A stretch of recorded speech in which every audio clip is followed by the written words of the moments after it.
Hello and welcome to the Fabulous at 50 podcast, celebrating a vibrant global community of women over 50 through entertaining interviews that will inspire, educate, and empower. Your host, Yvonne E.L, was born to nurture and promote vibrance. Joanne is both the Community Director for Calgary, Canada, and oversees the global operations for Fabulous at 50. As an oncology nurse, integrative practitioner in multiple modalities, life skills mentor, and manager, Joanne moves people from challenging situations to positive outcomes through the use of her innate gifts and learned skills. Here's your host, Yvonne E.L. Hello, everyone, and welcome to today's episode of Fabulous at 50. I am here with an amazing woman who is all about words, wisdom, and women. And I know that's not the order of her information, but that's how I think of you is Yvonne, is that when I think of you, I think of words and I think of women and I think of, most importantly, the wisdom that you bring to the world. So I'm so thrilled to have you on today's show, and welcome. Thank you. Welcome. It's nice to be here, Joanne. Excellent. Well, before we get started, we're not going to go very far before I share the incredible bio that you have that I know caught my attention when I first heard about you.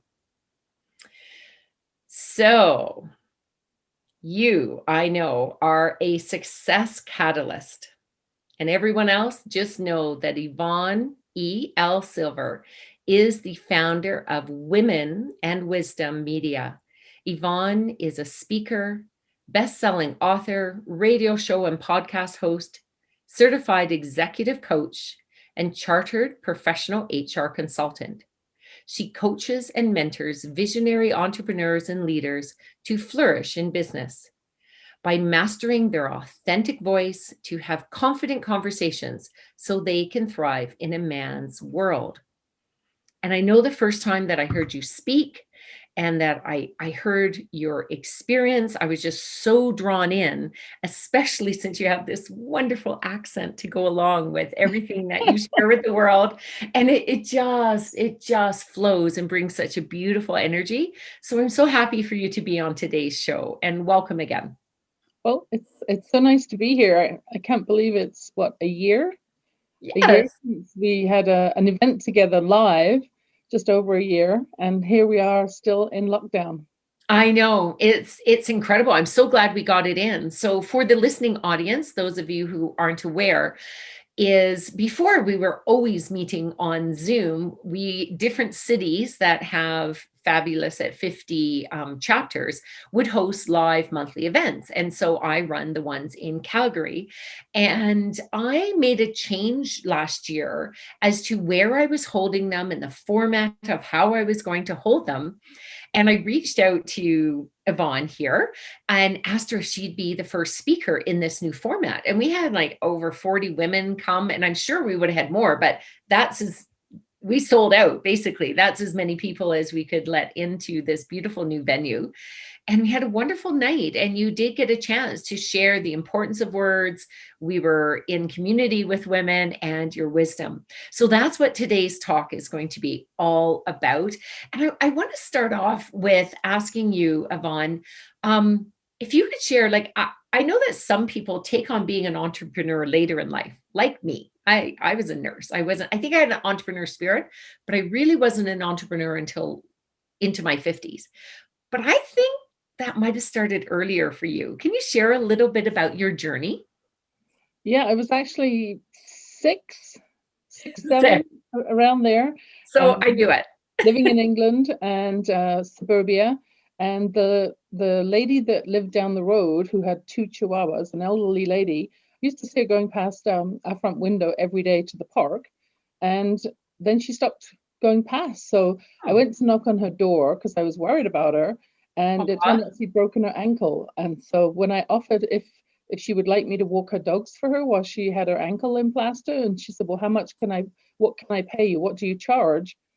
Bing, my first entrepreneur gig. So I can't remember how much I charged, but it was a light bulb moment. And that light bulb stayed on ever since. That's fantastic. How amazing.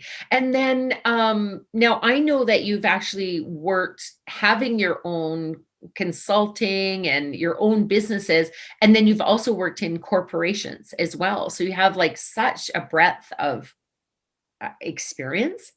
Tell me just a little bit about your journey and how it led you to where you are now. Hmm.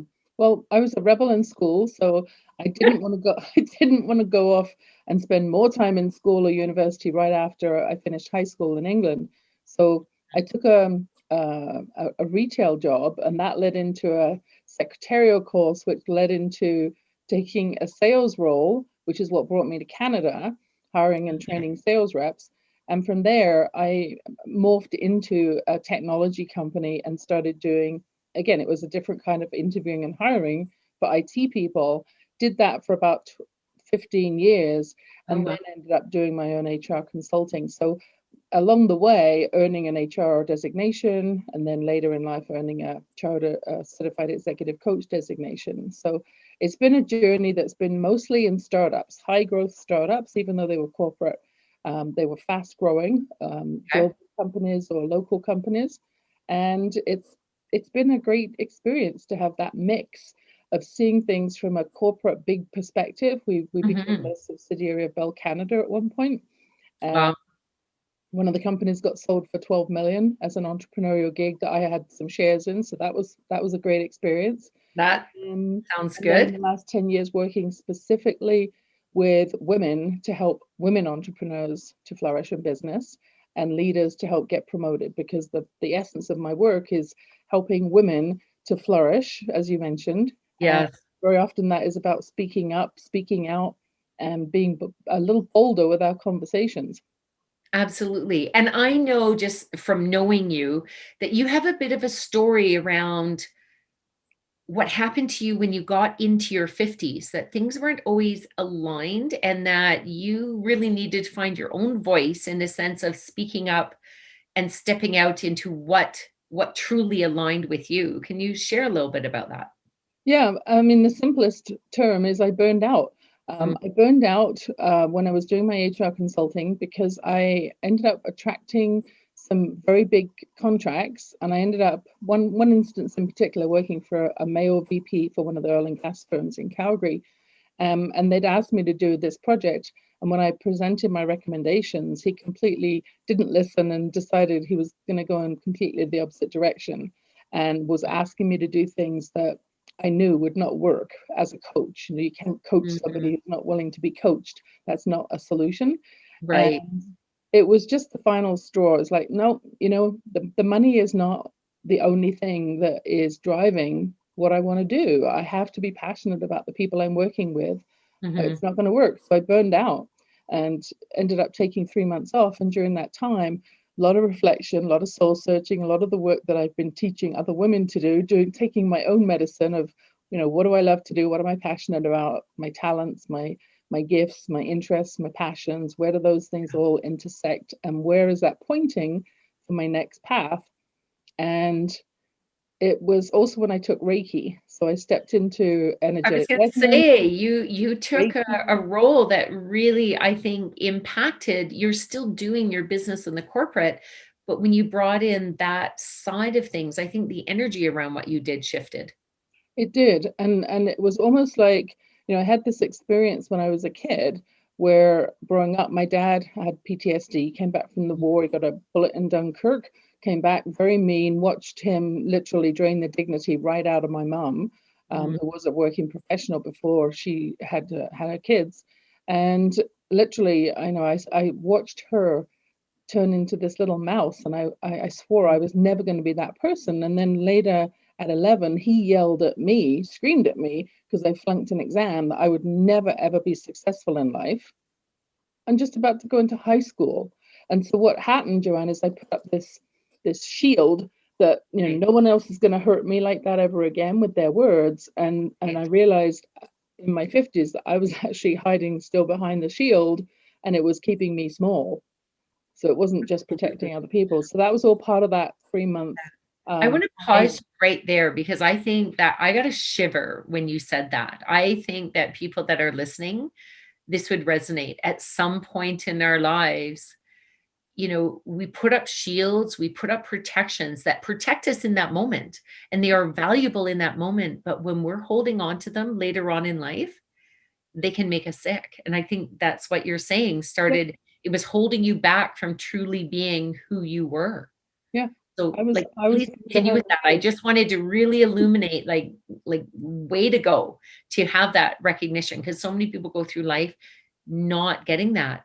So how did you, once you had that recognition, then what did you do? So then I revamped my business. So it was at that time called the Shattered Ceiling, which was a great name for women. They got it right away, breaking through the glass ceiling. Yet it had this energy of striving.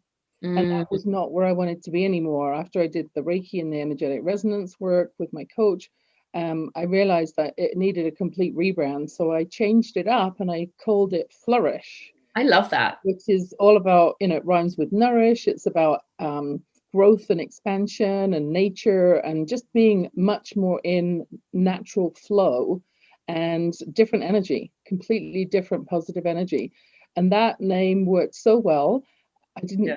You didn't know this story before, but when I got my first box of business cards, Joanne, I was actually on my way back from Dixie's from getting Yeah. a treatment, and I sat in my car with a business card on my hand, and I was literally giving my card Reiki, and I heard this Excellent. on my roof, and I looked up and I couldn't see anything, and I looked in my wing mirror and I could see like a tail hanging down, and Interesting. yeah, it was actually a magpie. And that magpie sat on the roof the whole time I was doing the Reiki. And then it moved and it sat on a pillar in front of me. And it sat there the whole time while I was doing my work. And then as soon as I'd finished, it flew away. And it was like, I think I put my wings. This is good. Yeah. That kind of stuff is so amazing, and we just can't ignore it. And what I love, and with the women that I interview so often, the ones that are the most successful are the ones that embrace both. We think of businesses go, go, go, and very proper and professional, which it is, but it's not. Instead of, it's both and. If we Yeah. disconnect from our energy and our flow and truly who we are and our compassion and humanity, Mhm. and there's a disconnect. And when we reconnect, and you're helping people reconnect, Yep. that's truly where you flourish. And I'm picturing like an incredible garden that is, and I love that you also, if I could say like that, what was it? The ceiling one? What was The it? shattered ceiling. Shattered ceiling. You're right. It is all about, yes, you want to, it's like being the survivor. I had somebody once in a class where we were coming up with words that we wanted to be, and people were saying things like, I'm a survivor, and I am forgiving, and they were thinking they were positive words, which they are in a crisis moment, so you can get through that. But this teacher, this wonderful mentor, was saying, so do you always want to have to survive things? Is that the energy you want to attract? Do you Right. always want to be forgiving people? So that is very wise of you, knowing if I'm always talking about there, I'm never to the point of through and then flourishing. So what an incredible evolution that you've been through. Because it's Wow. almost like once the glass shatters, then you Yeah. have all these broken pieces. And I Yeah. was done with feeling like I was in broken pieces. I think I felt like I'd broken through, I'd reached the financial pinnacle I wanted to reach, albeit that it came through work that I wasn't really enjoying very much. Yeah. Now it was time for a new energy. What's on the other side of that? Well, blue sky, right? And Yeah. and flourishing. So that became the name of one of my programs. So the Mm, Flourish program is all about helping entrepreneurs to visualize, monetize, and then optimize their business. So that it continued. works. And then the rebrand came a couple of years ago after I launched my best-selling book, won a Woman of Inspiration Award. That was all in the same sort of 3-month period. And it made more sense to leverage this success, Words, Women, and Wisdom. So I created Women and Wisdom Media. And that was also then the umbrella for the radio show, the podcast, the speaking, the events, Nice. the book. So it's ways to get this medium out through the power of words. I love it. And on that note, I'm going to hold up. I know for you that are listening on a podcast, you can't see what I'm holding up, but I'm holding up Yvonne's book called Words, Women and Wisdom. And this is what I was referring to earlier, that we were helping to promote this book to some extent with the event that you spoke at. And also just bring this into women's lives. And what we stepped forward, what I loved is that your message about that words have power and and having confident conversations doesn't pertain to just to women who are in business. It's not just to women who are entrepreneurs. It really is for anyone, right? It is for women. Just you learning how to have a confident conversation with somebody you love or your neighbor. And so tell me a bit more about how this book came into being. What gave you the idea? What was the process of writing it? Hmm. Well, the idea was, part of that same reflection work of, my mom and what she had become. And she's my first, what I call unmentor. So she showed me what not to do. So when she passed away, I did want to honor her in some way. So the dedication is actually to my mom in the front. What I also wanted to do, though, is find a way that I could step into social enterprise, which is what I teach women now to do, to flourish in business. You've got to have something that is bigger than just you making money. It's got to be, like Viktor Frankl said in Man's Search for Meaning, something that is touching a bigger audience, impacting your community or your world. For it to be purposeful and meaningful. So the idea for the book was a reflection on, in one day I had several episodes where women were asking me the same question: how can I be more confident? What can I do to retain my confidence? How can I be confident? And so I thought, well, what I keep telling people the same thing, the same concepts, and they're working really well. It's time to put it into a book. So it was an 18-month process, 9 months to write it, getting up at 5 and doing half an hour meditation, and at that point it was half an hour, and then writing for an hour every day. And it took 9 months, and then 9 months of editing and spell checking and cleanup and editing and revamping, and so I love. Sorry, the irony has not been lost on me in that moment, that it was 9 months to birth the actual book, 9 months to then refine it. It's like you really were birthing something. And it's an incredible book. I just want to share that I really very much enjoyed going to it was a workshop that you put on it. And I apologize, I don't remember exactly what you called it, but it was based on this book. And I got to meet some incredible women, and you had multiple tables set up, and you would pose a question for us, and we would each go around the table and share ideas. And that sort of masterminding setting was, I loved, I thoroughly enjoyed. And it was fascinating just witnessing my own experience, but also witnessing others, and just how different we all are, but yet in a common practice that we were undertaking in that same moment. I think it was one of the Bold Women Leader events. I think it was. Yes. Bold Women, Bold Conversations. That's one of my key speaking topics, keynote.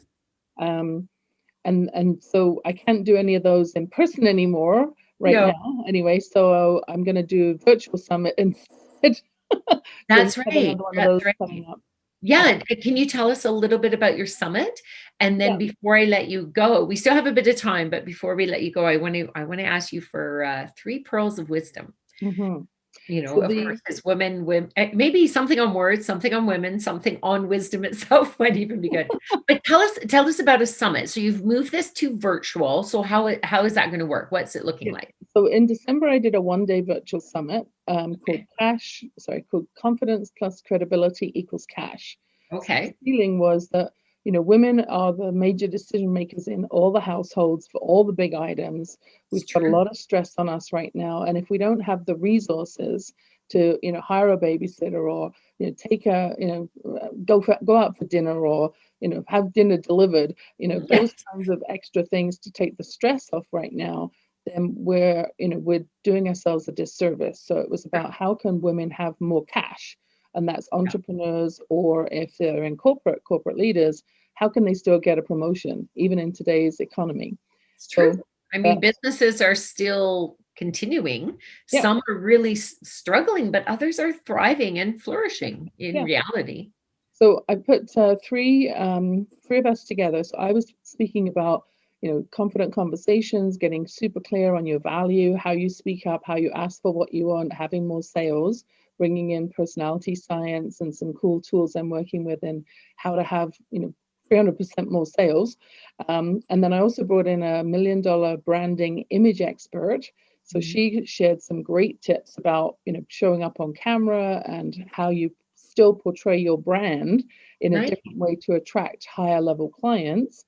And then the body language expert, Sharon Saylor, who teaches Fortune 500 companies how to show up visually online with credibility. And that was all about posture and body language and eye contact and, being eye level on the camera.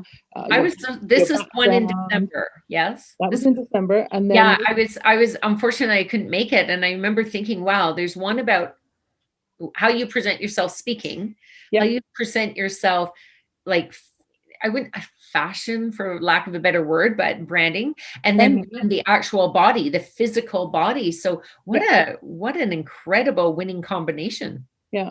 So I decided I would host it again because it was so much fun. That was a 1-day event. This time it's coming up. I'm doing a 2-day event starting on my birthday on February 19th. And then that's the Friday, and then also a Saturday. So if you're an entrepreneur, you can come both days. If you're a working professional, maybe you just come on the Saturday. And so this time I've added on as well three other experts. One is a networking queen.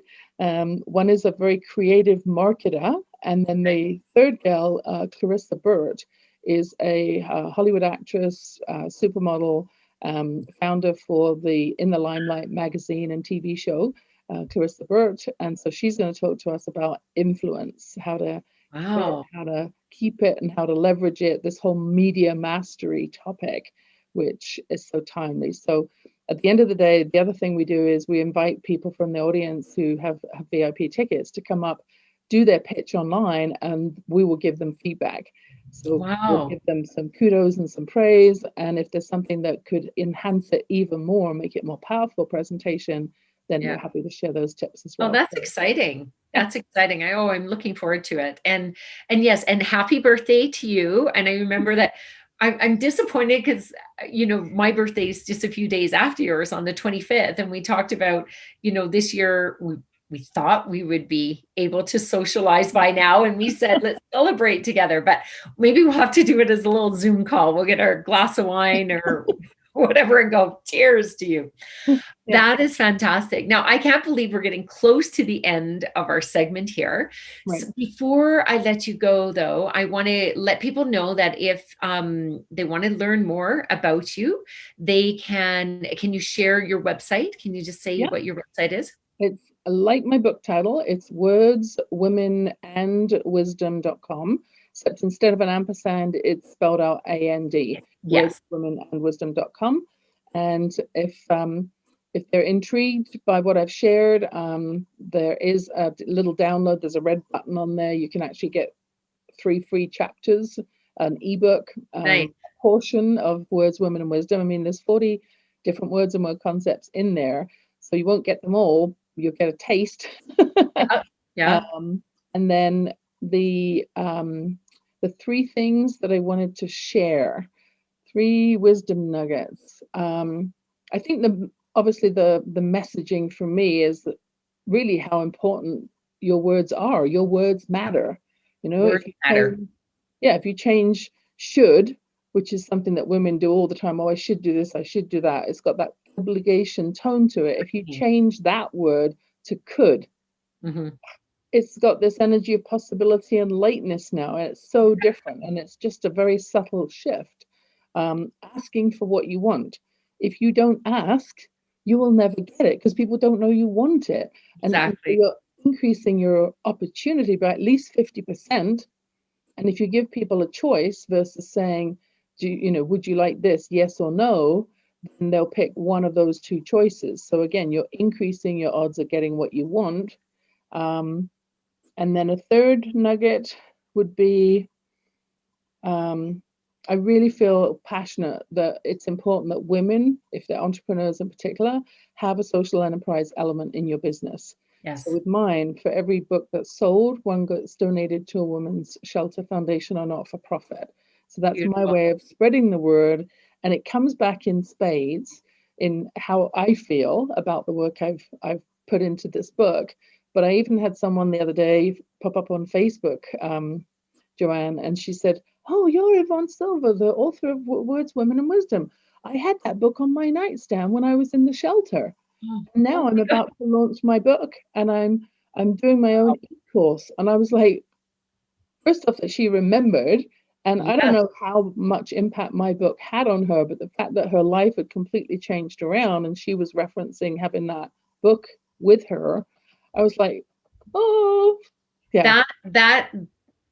That's truly the payback. Like that is truly, obviously everybody is out there working or having a business because they're putting a roof over their head and they're putting food on the table. But it really is more because we love, like, the hours that go into it. We love what we do. Mhm. And when you can do something that then impacts someone like that, that is beautiful. Like that truly, I just had a feeling you were going to share a beautiful story like that.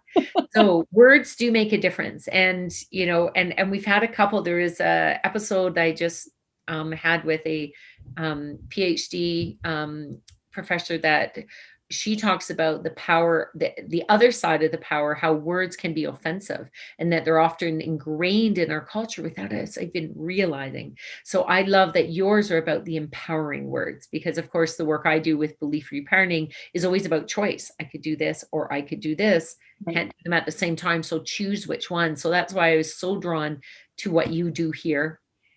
And then ask for what you want, in a polite, just straightforward manner. Just let people know what you want. And truly, when I started doing that, things started showing up. But here's what was fascinating, and tell me if you found it too, is I would be asking perhaps here, but where I was getting something might have been from over here, somewhere I wasn't even looking. It's just the energy comes in when you get clear with what you want.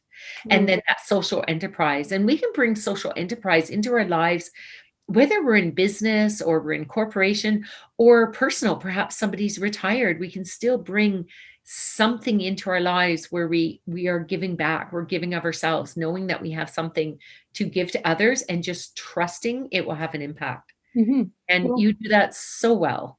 I think that I feel that we have an obligation as leaders of our business, to be sharing what we're learning on the journey, and also sharing the benefits for all. So if we're giving from a place of overflow, Yes. then everybody wins. I love that. And that is the premise. That, what a great way to end. That is the premise, of course, as you know, with Fabulous at 50. It's about reminding women, especially women by the time they get to midlife, that we need to fill our own cup. And if we've been going along giving out on a drained cup, as you said, we get burnt out. So now it's not selfish to fill ourselves up. We fill ourselves up so we can give more and we can give from that overflow. So thank you so much. And I highly recommend that anyone listening to this, if this summit intrigued you, we are posting the information on how to reach Yvonne in the show notes. Please go and take a look at those. Also subscribe to our channel if you're watching us on YouTube or whatever your favorite podcast platform is. And also, if you visit the Fabulous at 50, our groups and our business page, we'll be posting some of the information about your summit as well there, Yvonne. And of course, go and check Yvonne out. I know you're on some social media. Where do you play the most? Fab at 50 tends to be on Facebook the most, although we do dabble in others. Where do you find that you do your most connections? So mostly I'm on Facebook and LinkedIn. Yes. I do post on Twitter as well. A tiny bit on Instagram. I haven't really figured that out yet. That's more of a younger crowd, which isn't my typical Yeah, You correct. know, by the time women have hit sort of 35, you know, Yes, 35 to 55, that's probably more the you're age right. range that I tend to Perfect. work with women. Yeah. Perfect. Well, it has been an absolute delight. Thank you so much for coming on board to our show today. And I very much look forward when we can meet in person again, whether it's sitting in, you know, in your backyard or mine, enjoying a glass of wine again, because I had so much fun last summer when we were allowed to do that. Yeah. And I was thinking, you know, last Valentine's, someone asked me just, what are you doing for Valentine's Day? What did you do last year? And I was like, well, I was in the same venue and I ended up bumping into Joanne and her sweetie. That's great. And we're not going to do that this year. No, we're not going to do that. but- That was fun. That was down at the Bell Music Center. They had put on a special Valentine's night, and Yep. you could get a little drink and wander around and see the exhibits. That was a lot of fun that night. So, Yeah, well, it was. cheers to doing that again soon. Yeah. And thank you for stopping in and listening. And if this is the first episode you're listening to, please, by all means, go back and check out some of our former ones. Yeah. And Yvonne, I look forward to having you. Maybe this should be an annual event, and we'll have you on again next February. Maybe. Sounds good. Thank Okay. you. Great interview, Joanne. I really enjoyed connecting again and chatting with you. Nice. Okay. Bye-bye. Bye for now. Thanks for joining us today. You've been listening to the Fabulous at 50 podcast with your host, Joanne Nieuwendyk. Join us again for more inspirational interviews on topics that matter to you. If you like what you've heard on today's episode, check out the liner notes, or to learn more about this vibrant community that celebrates women over 50, please visit fabulousat50.com. That's www.fabulousat50.com.